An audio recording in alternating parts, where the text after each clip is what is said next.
said there was a party at Clive Davis's house, and that's where the story began. However, the incident began at a party at Clyde Davis's home. Has there ever been any other interaction between them aside than business? He also has a boss, and his name is Clive Davis. Everyone who had been mentored by Clive and Diddy had turned into victimizers.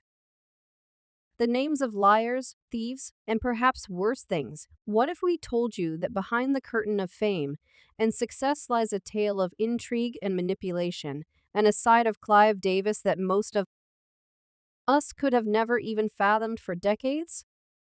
Clive Davis has long been associated with musical genius and the Midas touch for turning artists into global sensations.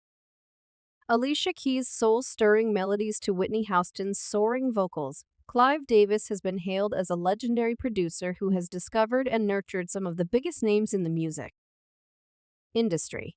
But wait, there's more to this story aside that some insiders are daring to reveal.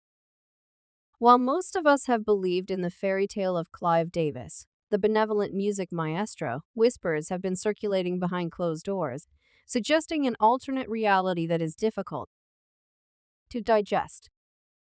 Could it be possible that the person who gave us iconic hits and chart-topping albums is also one of the first gay gatekeepers of the industry? That's correct, according to rapper scene P. Diddy. Diddy has allegedly painted a chilling portrait of Dave Davis as a manipulative, cold-blooded puppet master, pulling the strings of artists' careers to suit his own agenda. The allegations of backroom deals, ruthless power plays, and calculated moves to maintain his stranglehold on the industry are further supported by the claims that Davis used his connections and influence to both propel artists to stardom and crush those who dared to cross him.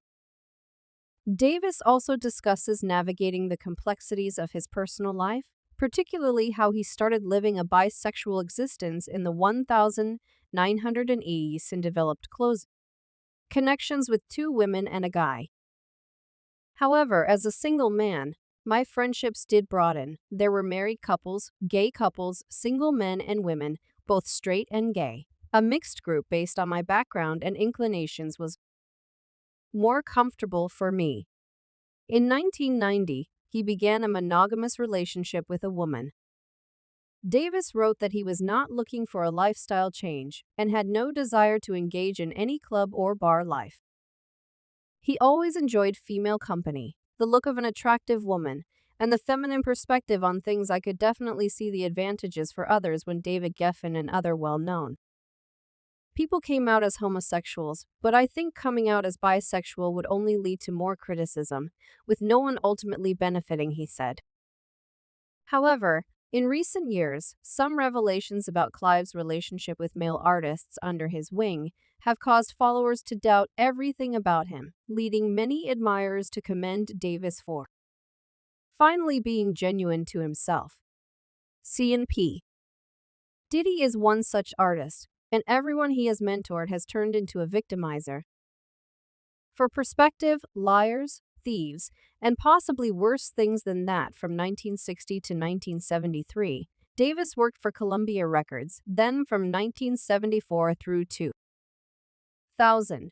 He ran his own label, Arista Records. He spent a large portion of the 4th decade as a rock in a stormy sea, as a corporate battle tried and failed to topple him.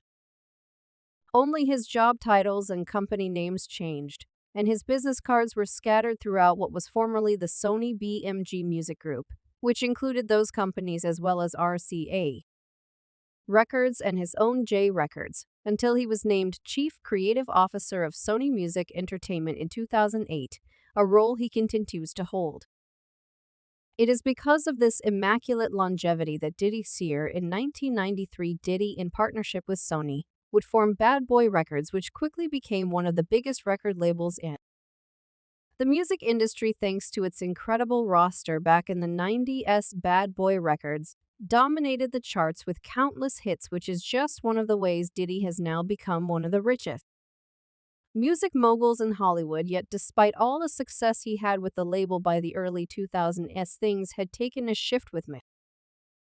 Any of its artists complaining about failing to see any royalties from their music sales, that along with creative differences with Diddy, who is now worth $900 million, would slowly but surely see Bad Boy Records experience a speedy downfall when a dozen of its artists were ready to leave the company, even if it meant they would never see the same kind of success they had in their heyday. Allegedly, Diddy learned from Clive Davis, one of the first Hollywood gatekeepers, how to frustrate new artists.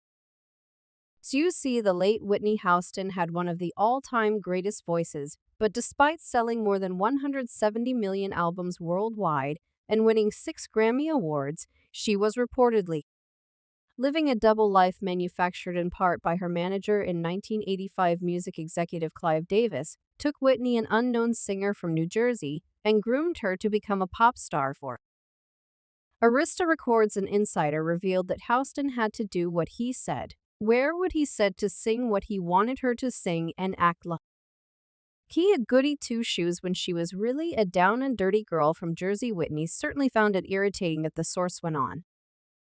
Her wildest dreams were realized when Clive turned her into a mainstream pop singer.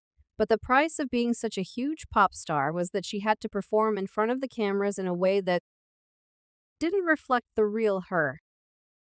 According to reports, Whitney Houston used drugs as a coping mechanism because she was in anguish from the pressure she was under and from leading virtually a double life.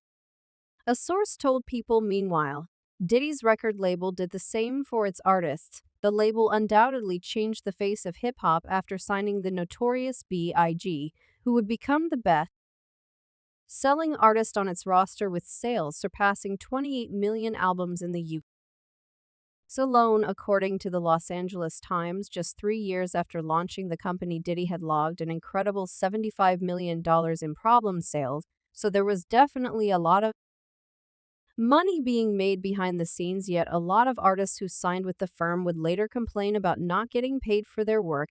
It would appear Diddy, learning from his mentor Clive Davis, manipulated, exhorted, and produced so many failed careers. He allegedly also groomed some of his young male artists. In a since-deleted Instagram post posted in January 2020, former Bad Boy recording artist Mesu, who is also known as one of Diddy's closest friends during his heyday, went off on his former boss for allegedly still owing him his publishing from 24 years ago, which he had paid $20,000 for at the time. Your past business practices knowingly has continued purposely starved your artist and been extremely unfair to the very same artist that helped you obtain that icon award on the iconic Bad Boy label. He wrote, for example, "You still got my publishing from 24 years ago, in which you gave me $20K, which makes me never want to work with you, as any artist wouldn't. After you know someone is robbing you and tarnishing your name when you don't want to comply with his horrendous business model." Previous 112 vocalist. The month after Mace's Instagram